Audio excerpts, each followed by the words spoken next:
नमस्कार। संकल्प बाड़मेर के YouTube प्लेटफॉर्म पर आप सभी का हार्दिक स्वागत। जैसे कि आप सभी को जानकारी होगी, राजस्थान जिला दर्शन में भरतपुर संभाग में धौलपुर जिले के बारे में डिटेल से बात हो चुकी है। आज बात करूंगा करौली जिले के बारे में। देखिए, मैं कोशिश तो पूरी कर रहा हूं कि कोई भी प्रश्न, किसी भी तरह का कैसा भी प्रश्न हो, नहीं छूटना चाहिए। फिर भी आप लोगों को ये कहना चाहूंगा कि आप अच्छे तरीके से जिला दर्शन के नोट्स बना दो, और जिला दर्शन अगर आप अच्छे तरीके से तैयार कर लेते हो तो कोई भी प्रश्न नहीं छूटेगा राजस्थान से संबंधित। और ये मैं आपको विश्वास दिलाता हूं कि अगर मैंने पूरा राजस्थान जिला दर्शन, हिस्ट्री, कला, संस्कृति करवा दी तो आपके किसी भी एग्जाम में कोई भी प्रश्न नहीं छूटेगा। आज करौली जिले के बारे में बात करेंगे। करौली जिले की देखिए, सबसे पहले करौली का इतिहास की बात करें तो सबसे पहले हमें यह समझना होगा, करौली जब महाजनपद काल था, ध्यान से समझना ना, महाजनपद कितने थे? महाजनपद 16 महाजनपद। 16 महाजनपद में राजस्थान में कौन सा था? मत्स्य महाजनपद।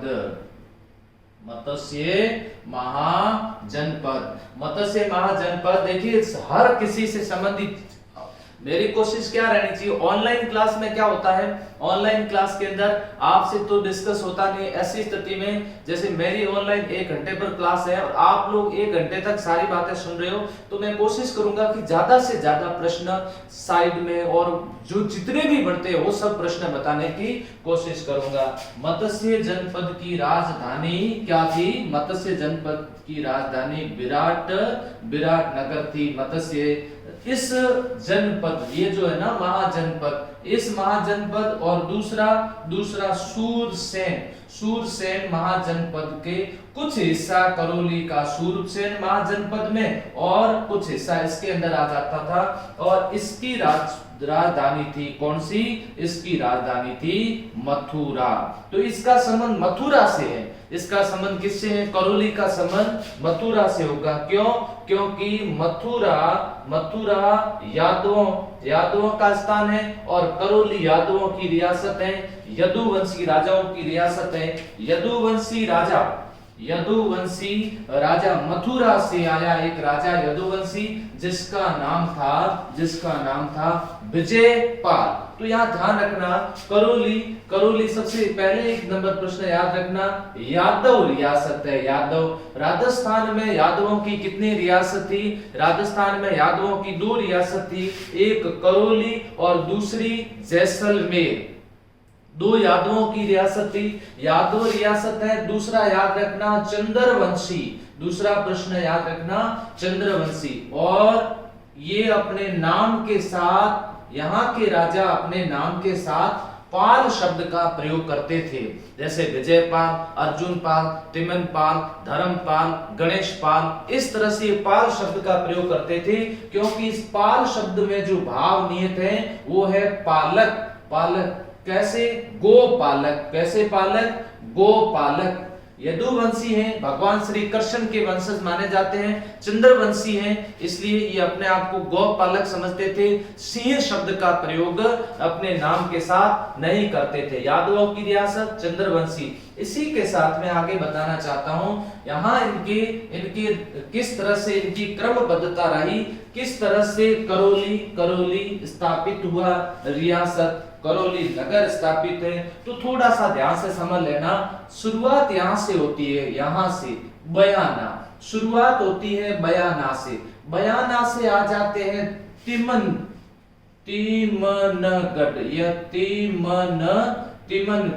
और तिमनगढ़ से फिर यहाँ आ जाते हैं, और तिमनगढ़ से फिर तीसरे स्थान पर आकर के ये स्थायी रूप से ठहर जाते हैं, और इस स्थान का नाम है करौली। यहां से शुरुआत होती है तो समझ लीजिएगा 1040 ईस्वी मथुरा के एक शासक थे जिसका नाम था विजयपाल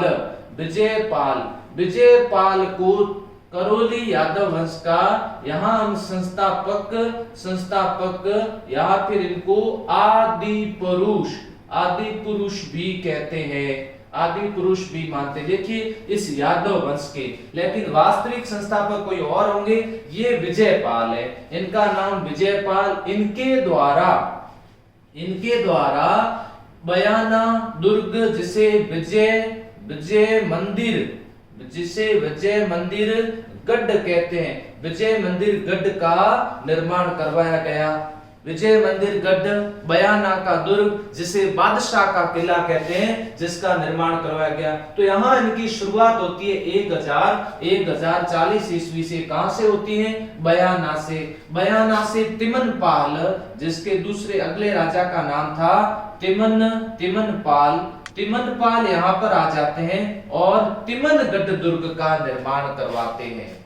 तिमनपाल ने यहाँ पर आकर के तिमनगढ़ दुर्ग का निर्माण करवाया। इस तिमनगढ़ दुर्ग, इस दुर्ग को राजस्थान का खजुराहो कहते हैं। देखिए दुर्ग में पूछे खजुराहो कौन सा है, दुर्ग में पूछे कौन से दुर्ग को राजस्थान का खजुराहो कहते हैं, तो हमें उत्तर देना है कौन सा? तिमनगढ़। लेकिन सीधा खजुराहो पूछे कि राजस्थान का खजुराहो कौन सा है, राजस्थान का खजुराहो किराड़ू बाड़मेर है। मेवाड़ का खजुराहो किसे कहते हैं? जगत के अंबिका मंदिर को कहते हैं। इसके अलावा अगर हाड़ौती का खजुराहो पूछा जाए तो भंड देवरा मंदिर को हाड़ौती का खजुराहो कहते हैं। यहाँ ये दुर्ग बन चुका तिमन।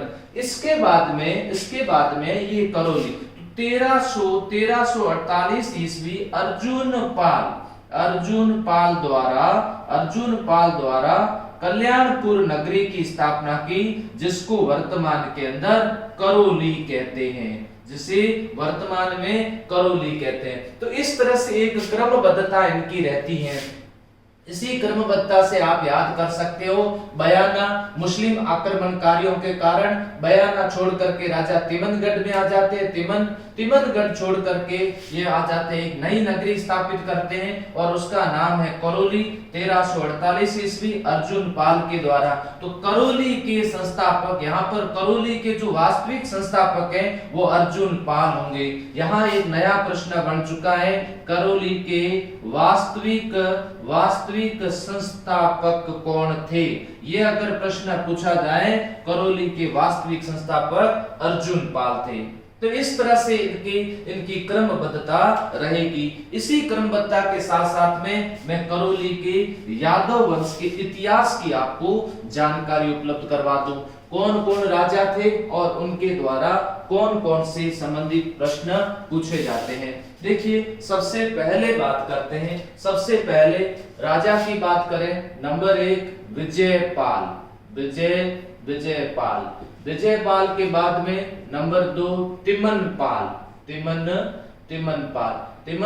के बाद में धर्मपाल, ये धर्मपाल फर्स्ट है, फिर अर्जुन पाल, फिर उसके बाद में गोपाल दास, याद रखना क्रमबद्धता भी साथ साथ में। फिर धर्मपाल सेकंड, उसके बाद में गोपाल पाल के बाद में हरवक्ष पाल के बाद में मदन पाल, और मदन पाल के बाद में 10 नंबर याद रखना गणेश पाल देव। एक तो देखो इतिहास जब भी कभी पढ़ते हो इस तरह की क्रमबद्धता आपको याद होनी बहुत जरूरी है। इस क्रमबद्धता से क्या रहता है कि हमारे इतिहास के प्रश्न हैं वो हम कभी भूलते नहीं है। जैसे आप मेवाड़ पढ़ो, मारवाड़ पढ़ो, कछवा राजवंश पढ़ो, भाटी राजवंश, किसी भी जाट राजवंश पढ़िएगा, ये क्रमबद्धता बहुत जरूरी है। इसी क्रमबद्धता से हमें इतिहास बहुत आसानी से याद होता है। तो देखिए एक एक राजा के बारे में डिटेल से आपके सामने बात करता हूं। ये क्रमबद्धता आपके सामने रहेगी तो आपको और आसानी रहेगी इस बात को समझने में कि किस तरह से हमें अगला प्रश्न, अगले राजा कौन होंगे। पहली बात करते हैं नंबर 1 विजयपाल की बात करें। 1040 ईस्वी बयाना में यादव वंश की स्थापना की गई। बयाना के अंदर इनको यादव राजवंश का आदि पुरुष कहा जाता है। इनके द्वारा विजय मंदिर गढ़ का निर्माण करवाया गया, जिसको बयाना का दुर्ग कहते हैं। देखिए बयाना जब भी कभी आता है टॉपिक में, बयाना दुर्ग नील उत्पादन के लिए प्रसिद्ध रहा। और सभ्यता स्थल में जब बयाना की बात आती है तो बयाना में जो खुदाई की गई, यहाँ पर सिक्कों का बड़ा भंडार मिला है। यहाँ पर सिक्के खूब सारे मिले। एक बयाना का युद्ध लड़ा गया था। बयाना का युद्ध जिस 16 फरवरी 1527 को बयाना का युद्ध लड़ा गया। और युद्ध किसके बीच में लड़ा गया था? यह युद्ध राणा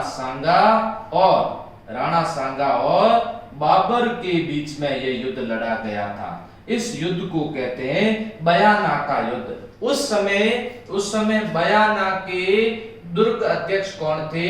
उस समय मेहंदी ख्वाजा उस समय दुर्गा अध्यक्ष थे यहाँ पर। और इस युद्ध में बाबर का एक सेनापति था जिसका नाम था सग्गर खां। याद रखिएगा मित्रों, सग्गर खां इस युद्ध में लड़ता हुआ मारा गया। तो यहाँ बयाना से संबंधित प्रश्न मैंने बताया। इसके बाद में एक युद्ध होता है जिस युद्ध का नाम है खानवा का युद्ध। यहाँ एक महीने बाद में 17 मार्च 1527 ईस्वी को कौन सा युद्ध लड़ा गया? जिस युद्ध का नाम था खानवा का युद्ध। राजस्थान के इतिहास का निर्णायक युद्ध है। पानीपत के जो युद्ध लड़े गए थे 3 लड़े गए थे। तराइन के जो युद्ध लड़े गए थे 2 लड़े गए थे, तराइन प्रथम और तराइन द्वितीय। हालांकि मैं आपको और बता देता हूं, तराइन का एक युद्ध और हुआ था, तराइन तृतीय भी हुआ था। लेकिन राजस्थान के इतिहास से संबंधित हम पढ़ते हैं पृथ्वीराज से, तो तराइन के 2 युद्ध। दूसरा जो तराइन का युद्ध था उस युद्ध को भारतीय इतिहास का निर्णायक युद्ध कहते हैं। यहाँ ये प्रश्न किससे संबंधित मैंने आपको बताए? विजयपाल से संबंधित। याद कर दिए होंगे आपने, आपको याद भी हो रहे होंगे। साथ में कोशिश ये करना कि आपको साथ में ये सारी चीजें याद हो जाए। बस इसी के साथ भरतपुर के आगे जिले आप भी पढ़ते रहो और मैं पूरी डिटेल से सारी सामग्री बताता रहूंगा, जिससे आपको अच्छी तरह से याद भी होते रहे। दूसरी बात आती है तिमनपाल। देखिए तिमनपाल से संबंधित आपको क्या क्या याद रखना? तिमनपाल से एक दुर्ग याद रखना, तिमनगढ़ दुर्ग का निर्माण करवाया। कई बार प्रश्न सीधा पूछ लेते हैं, तिमनगढ़ दुर्ग कहां पर स्थित है? तिमनगढ़ दुर्ग करौली में स्थित है। तिमनगढ़ दुर्ग को राजस्थान का क्या बोलते हैं? राजस्थान का खजुराहो कहते हैं। तिमनगढ़ दुर्ग मूर्तियों के लिए भी प्रसिद्ध है। ये प्रश्न भी पूछा जा सकता है। मूर्तियों के लिए प्रसिद्ध है दुर्ग जिसका नाम है तिमनगढ़ दुर्ग। तो यहाँ तिमनपाल से संबंधित प्रश्न बने। तिमनपाल के बाद में राजा बने धर्मपाल फर्स्ट। देखिए धर्मपाल फर्स्ट से संबंधित याद रखना प्रश्न। धर्मपाल फर्स्ट ने धौलागढ़ दुर्ग का निर्माण करवाया। और धौलागढ़ दुर्ग को वर्तमान में धौलपुर दुर्ग कहते हैं। ये किसके द्वारा बनाया गया? ये धर्मपाल फर्स्ट के द्वारा बनाया गया धौलागढ़ दुर्ग, जिसको धौलपुर दुर्ग भी कहते हैं। तो देखिए तिमनगढ़ और धर्मपाल धौलागढ़ दुर्ग। अब बात आती है किसकी? अर्जुन पाल की। अब अर्जुन पाल इस यादव वंश के वास्तविक संस्थापक होंगे, क्योंकि इनके द्वारा करौली नगर की स्थापना की जाती है। कब? 1348 ईस्वी। तो इनको हम कह सकते हैं ये वास्तविक संस्थापक हैं। ये वास्तविक संस्थापक है। इनके द्वारा करौली नगर की स्थापना की गई। करौली नगर की स्थापना किसने की? अर्जुन पाल के द्वारा। अंजनी अंजनी माता मंदिर का निर्माण करवाया। कल्याणपुर मंदिर का निर्माण करवाया। मंदिर का निर्माण करवाया। गढ़कोट दुर्ग बनाया। ये करौली के अंदर शहर में बना हुआ दुर्ग है जिसका नाम है गढ़कोट दुर्ग। यहाँ अंजनी माता मंदिर का निर्माण करवाते हैं, कल्याणपुर मंदिर का निर्माण करवाते हैं, गढ़कोट दुर्ग का निर्माण करवाते। थोड़ा सा यहाँ ध्यान दिलाना चाहूंगा मैं आप सभी को, अंजनी माता और केला देवी, तो यहां से प्रश्न पूछा जा सकता है। क्या पूछा जा सकता है? केला देवी को अंजनी माता का अवतार कहते हैं। और अंजनी माता कौन है? हनुमान जी की माता। इसीलिए केला देवी मंदिर में जब जाते हैं तो मुकुट वगैरह पूंछ वगैरह लगा के जाते हैं, हनुमान के रूप धारण करके जाते हैं। तो यहाँ पर उसे, जिसे हम सामान्य भाषा में लंगूर भी कहते हैं, तो यहाँ पर लांगुरिया नृत्य चलता है। अब देखिए आपसे प्रश्न पूछा जा सकता है, यादव वंश की कुल देवी, और दूसरा पूछा जा सकता है आराध्य देवी। मैं आपको बताना चाहता हूं, देखिए कुल देवी और आराध्य देवी में अभी तक जितने भी प्रश्न पूछे गए उसमें ऑप्शन में यही था, ऑप्शन के अंदर यही था। देखिए यादव वंश में अगर केला देवी और अंजना माता दोनों साथ में आ जाए तो आप उत्तर कुल देवी में अंजना माता, आराध्य देवी के अंदर ये दीजिएगा। लेकिन अगर ये ऑप्शन में ना हो तो चाहे कुल देवी पूछे या आराध्य देवी पूछे, कुछ भी पूछे, दोनों में आसानी से उत्तर दिया जा सकता है। कौन? केला देवी, जिसके आगे कला संस्कृति में अपन इसे डिस्कस करते हैं। अब अगले राजा जिसका नाम है गोपाल दास से संबंधित अच्छे प्रश्न बन सकते हैं, आप याद करते रहना। गोपाल दास, नोट्स भी बनाते रहो तो साथ साथ ध्यान है। अकबर के समकालीन थे, वह करौली का राजा जो अकबर का समकालीन था, वह करौली का राजा जिसने अकबर की अधीनता स्वीकार की, जिसका नाम था गोपाल दास। अकबर ने गोपाल दास को रणजीत नकारा भेंट किया था। किसके द्वारा किया गया था? रणजीत नकारा किसने भेंट किया था? अकबर ने भेंट किया था। कौन से? करौली के राजा को, गोपाल दास को भेंट किया गया था। इनके द्वारा बहादुरगढ़ का दुर्ग बनाया गया। बहादुरगढ़ दुर्ग किसके द्वारा? गोपाल दास के द्वारा बनाया गया। तो ये गोपाल दास से संबंधित प्रश्न अकबर के समकालीन, अकबर ने रणजीत नगारा दिया और इनके द्वारा बहादुरगढ़ का दुर्ग बनाया गया। इसी के साथ और आगे बढ़ते हैं और बात आती है धर्मपाल सेकंड की। यहाँ एक महत्वपूर्ण प्रश्न आपको याद रखना होगा। धर्मपाल सेकंड से संबंधित वो महत्वपूर्ण प्रश्न ये है कि करौली को सबसे पहले राजधानी किसने बनाई? करौली को सबसे पहले, देखिए नगर की स्थापना होना और उसके बाद में नगर को पूर्ण रूप से राजधानी का दर्जा देना, उस राजा का नाम क्या था? धर्मपाल सेकंड था। धर्मपाल सेकंड के द्वारा करौली को राजधानी का दर्जा दिया गया। उसके बाद में प्रश्न याद रखिएगा, गोपाल पाल बहुत महत्वपूर्ण प्रश्न है। गोपाल पाल, मैं आपको बताऊं गोपाल पाल संबंधित प्रश्न देखिए, एक ये याद रखिएगा, केला देवी मंदिर का निर्माण करवाया, केला देवी मंदिर बनवाया। दूसरा मदन मोहन मंदिर बनाया। ये कई बार प्रश्न आ चुका है, ये तो सीधा प्रश्न पूछते हैं, मदन मोहन मंदिर कहां पर स्थित है? ये सीधे प्रश्न पूछे जाते हैं। मदन मोहन मंदिर करौली में स्थित है। मदन मोहन मंदिर का निर्माण करवाना, केला देवी मंदिर का निर्माण करवाया और करौली नगर का परकोटा बनवाया था। करौली नगर का जो चारों तरफ परकोटा बना हुआ है, उस परकोटे का निर्माण भी किसने करवाया था? गोपाल पाल ने करवाया था। कल्याण मंदिर का निर्माण करवाया था, कल्याण मंदिर का निर्माण करवाया। तो यहाँ ये मंदिर, इसी के साथ साथ दुर्ग भी बन रहे, मंदिर, दुर्ग और ये कला संस्कृति संबंधित प्रश्न भी साथ साथ में आपके तैयार हो रहे हैं। अच्छी तरह से हर बात को तैयार करवा दूं ताकि आप लोग कोई भी जिला पढ़ करके अगर परीक्षा देने जाओगे तो इससे गलत नहीं। कई आप कमेंट करके पूछ रहे हैं कि सर हम पटवारी की तैयारी कर रहे हैं, हम आरएस की तैयारी कर रहे हैं, क्या हमें जिला दर्शन देखनी चाहिए? सभी को देखनी चाहिए। हाँ, ये जरूरी है, कुछ परीक्षाएं ऐसी हैं जिससे संबंधित नहीं हो, जैसे बैंक वगैरह, एसएससी वगैरह। इसके अलावा तो राजस्थान बहुत महत्वपूर्ण है।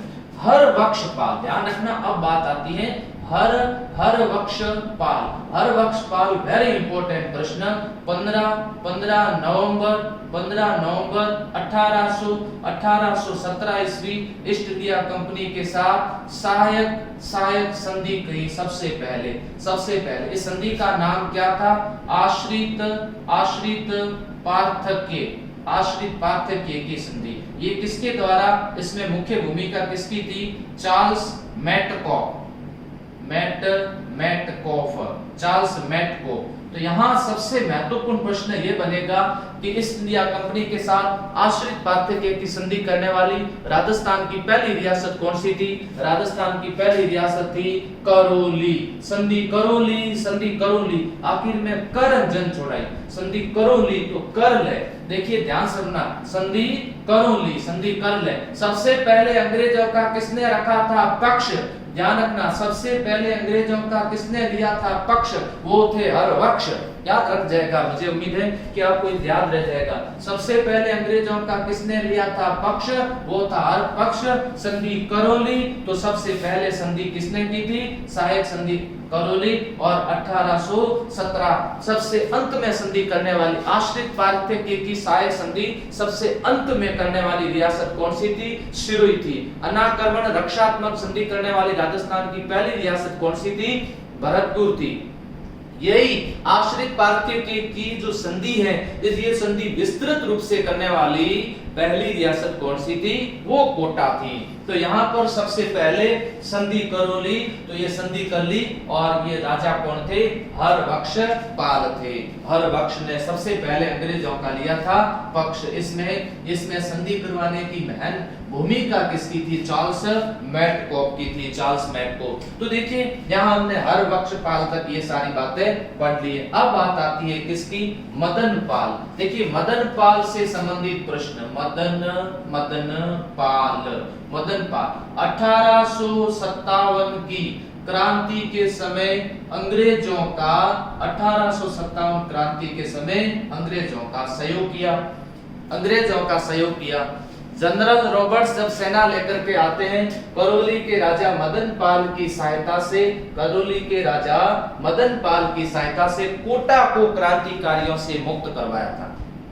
कोटा के जो राजा थे जिनका नाम था राम सिंह, कोटा के राजा राम सिंह सेकंड जो थे, उनके ऊपर ये आरोप लगा था कि उन्होंने क्रांतिकारियों का सहयोग दिया था। लॉर्ड रॉबर्ट आयोग के द्वारा ये जांच हुई थी कि इन्होंने सहयोग दिया था। इसी के कारण कोटा के जो राजा थे राम सिंह सेकंड, उनकी तोप की सलामी कम कर दी गई और करौली के राजा मदन पाल की तोप की सलामी बढ़ा दी गई। तो करौली के राजा ये थे मदन पाल। अब बात आती है गणेश पाल देव की। गणेश पाल देव एकीकरण के समय करौली के राजा थे। इनको मत्स्य संघ का उपराज प्रमुख बनाया गया। यह आपको अच्छी तरह से याद होगा। राजस्थान का एकीकरण कुल 7 चरणों में हुआ था। उन 7 चरणों में पहला जो चरण था जिसका नाम था मत्स्य संघ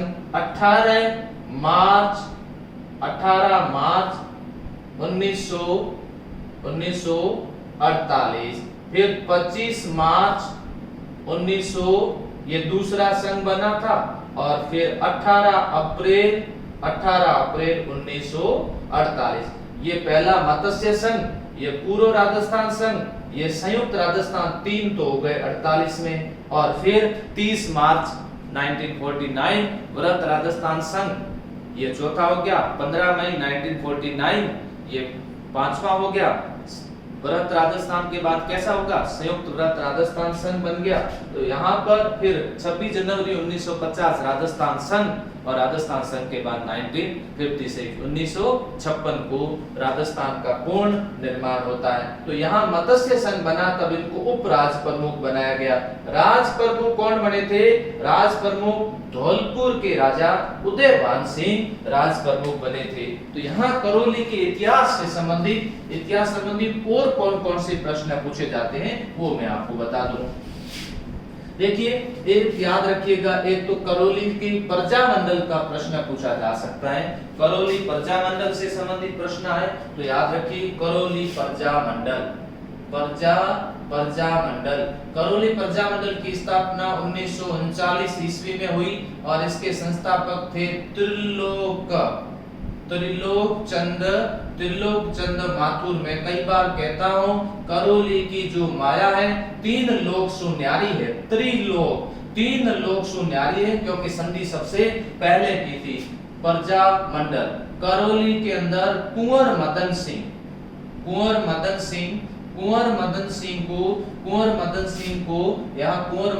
थे, जिसको करौली का भीष्म पितामह कहते हैं। करौली का भीष्म पितामह कहते हैं। करौली का भीष्म पितामह कहते हैं। इनके द्वारा राजपाट छोड़ करके और अपने स्वतंत्रता आंदोलन से संबंधित कार्य किया था। 1915 ईस्वी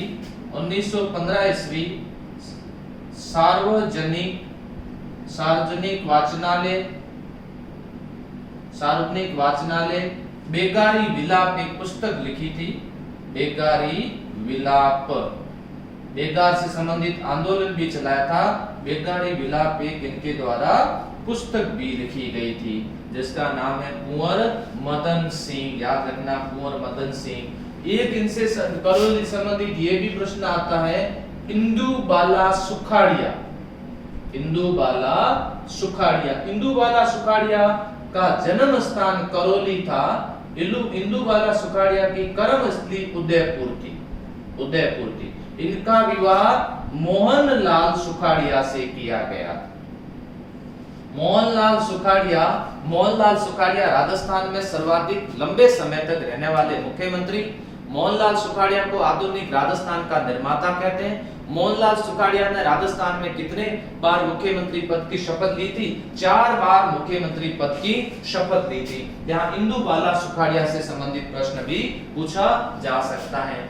इसके बाद में बात करते हैं कि करौली को 19 जुलाई 1997 ईस्वी को जिले का दर्जा दिया गया। जिले का दर्जा मिल गया 19 जुलाई 1997 ईस्वी जिले का दर्जा मिल गया। और ये कौन सा जिला बना? 32वां जिला बना। और 33वां जिला कौन सा बना? प्रतापगढ़।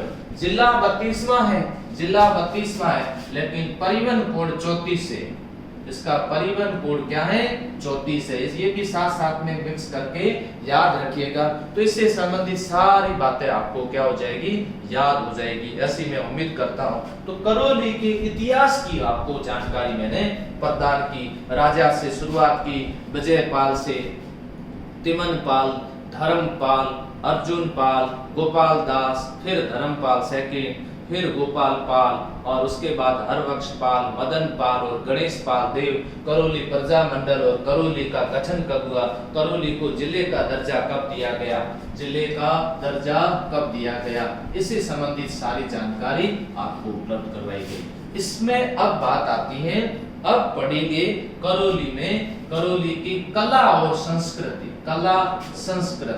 देखिए, कला संस्कृति की बात करें करौली से संबंधित, तो मंदिर बने हुए हैं, दुर्ग बने हुए हैं। कौन कौन से दुर्ग बने हुए? देखिए, करौली के अंदर दुर्ग कौन से बने हुए? करौली के अंदर मंदिर कौन से बने हुए? करौली के अंदर कोई मस्जिद या मकबरे हैं क्या? मकबरा या कोई मस्जिद है?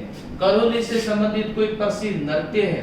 करौली से संबंधित कोई अच्छा सा संगीत से संबंधित कोई करोली से संबंधित या फिर लोक नाट्य संगीत नृत्य लोक नाट्य संबंधित कोई प्रश्न पूछा जा सकता है। देखिए दुर्ग की बात आती है तो तिमनगढ़ दुर्ग करौली के अंदर है, बहादुरगढ़ दुर्ग करौली के अंदर है, मंडरायल दुर्ग जो है ये करौली में है, ऊंटगिरी का किला करौली के अंदर है, और रावत पैलेस ये करौली के अंदर है। मंडरायल दुर्ग को ध्यान समझना, ये बात हो गई तिमनगढ़ दुर्ग की। मंडरायल दुर्ग का अगर प्रश्न आए, मंडरायल दुर्ग को ग्वालियर दुर्ग की कुंजी कहते हैं। ग्वालियर दुर्ग की कुंजी कहते हैं। कौन से दुर्ग को कहते हैं? मंडरायल दुर्ग को कहते हैं। ये ग्वालियर दुर्ग की कुंजी किस दुर्ग को कहेंगे? मंडरायल दुर्ग को। राजस्थान का खजुराहो कौन से दुर्ग को कहते हैं? तिमनगढ़ दुर्ग को कहते हैं। बहादुरगढ़ का दुर्ग, उसके बाद में ऊंटगिरी का किला और रावतगढ़ पैलेस। यहाँ ये हो गया बात किससे संबंधित? दुर्ग से संबंधित।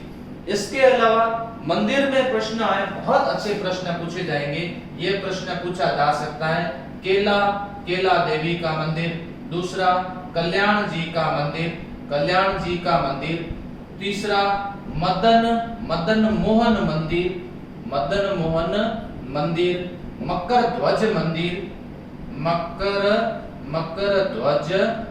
ध्वज मंदिर।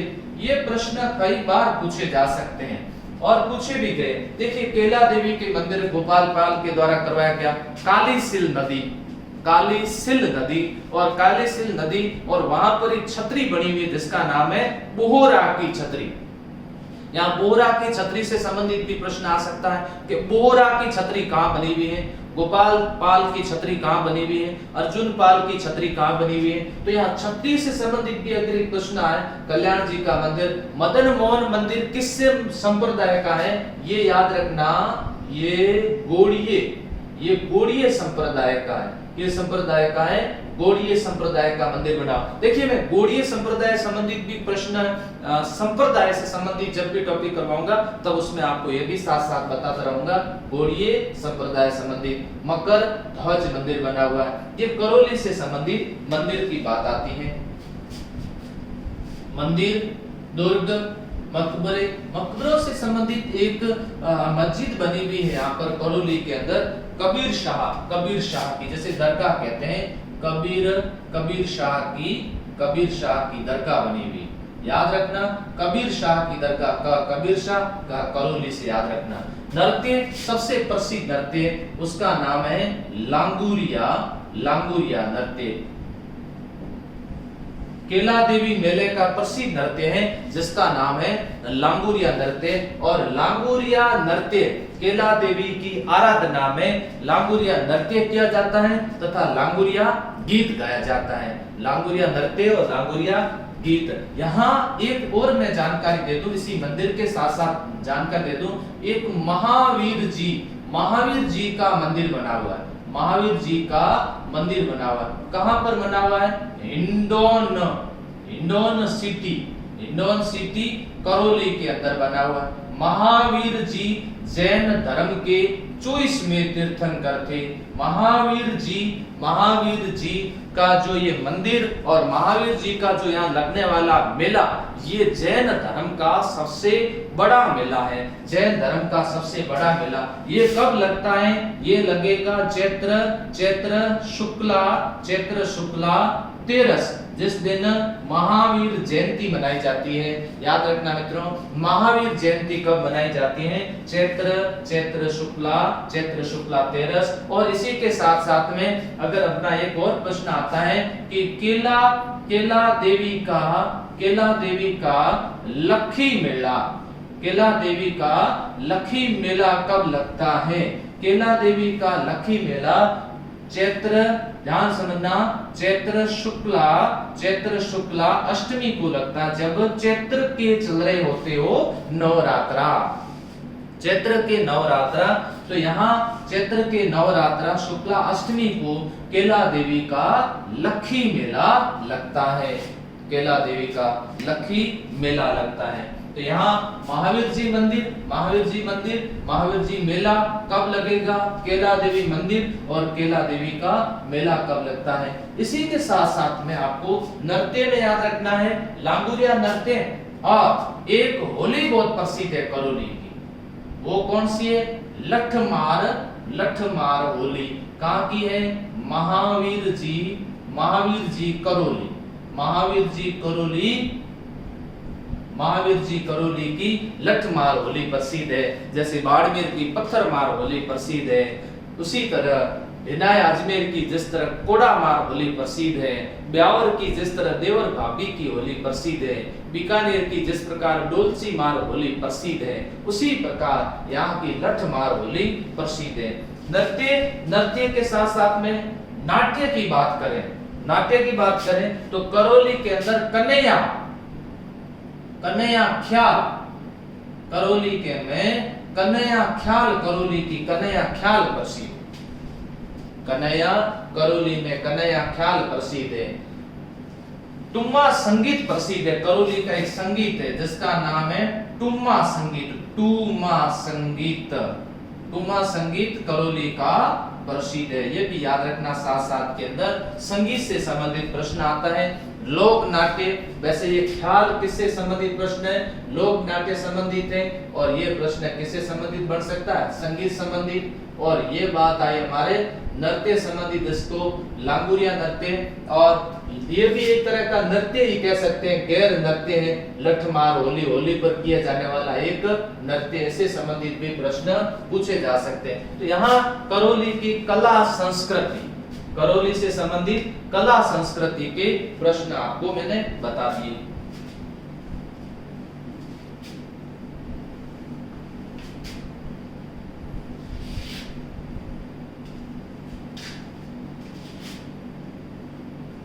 अब बात करते हैं करौली से संबंधित ज्योग्राफी के कौन कौन से प्रश्न पूछे जाते हैं। तो ज्योग्राफी से संबंधित प्रश्न की बात करें करौली से संबंधित, तो यहाँ पर सीमावर्ती जिला है, और सीमा लगती है किसकी? मध्य प्रदेश की, एमपी की सीमा लगती है, मध्य प्रदेश की सीमा लगती है।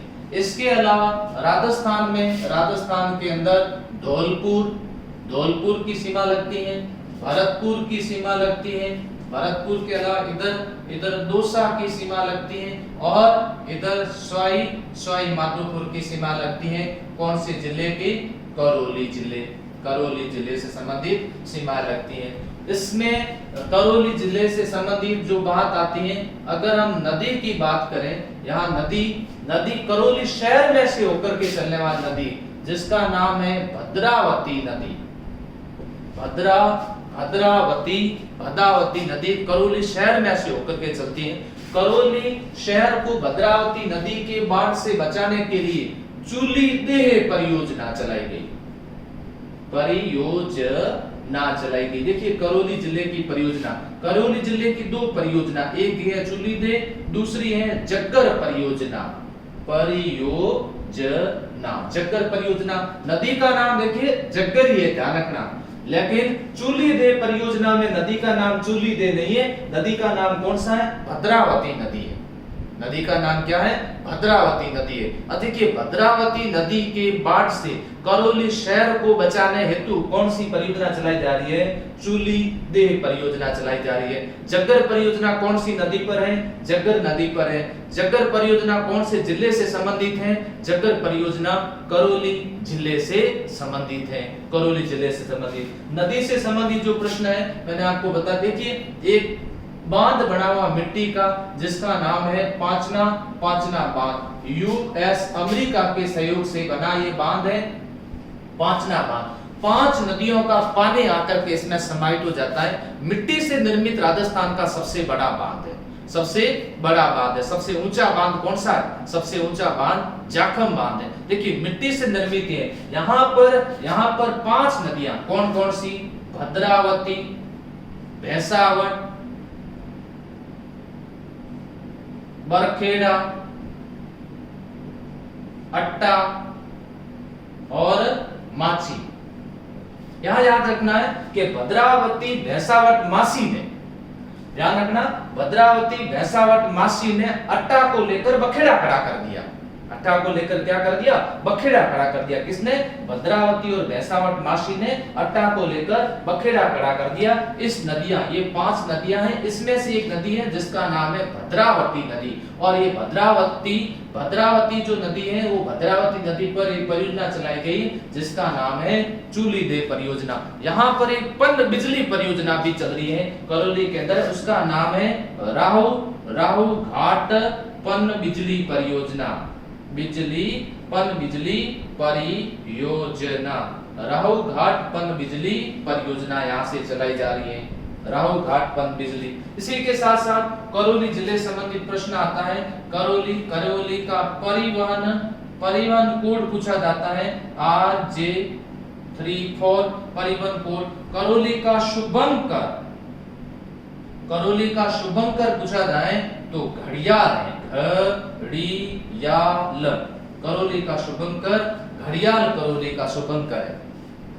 राजस्थान के अंदर शुभंकर, प्रत्येक जिले को एक एक शुभंकर दिया गया है। करौली से संबंधित शुभंकर पूछा जाता है तो करौली से संबंधित शुभंकर कौन सा है? घड़ियाल शुभंकर है। राजस्थान में करौली का नाम पूछा जाए, राजस्थान का वृंदावन कहते हैं। राजस्थान का वृंदावन करौली को कहते हैं, क्योंकि यहाँ पर वृंदावन इसलिए कहते हैं, यादवों की रियासत होने का इसको वृंदावन कहते हैं। यहाँ पर एक अभ्यारण्य है जिसका नाम है केला देवी अभ्यारण्य। इसके अलावा हरसुख विलास उद्यान है, सफेद चंदन का उद्यान भी कहते हैं, सफेद चंदन का उद्यान भी कहते हैं। यहाँ अभ्यारण्य से संबंधित प्रश्न अगर पूछा जाए कि यहाँ पर कौन सा अभ्यारण्य है, तो देखिए राजस्थान का वृंदावन। इसके अलावा कल्याणपुर नगरी तो कहते हैं इसको,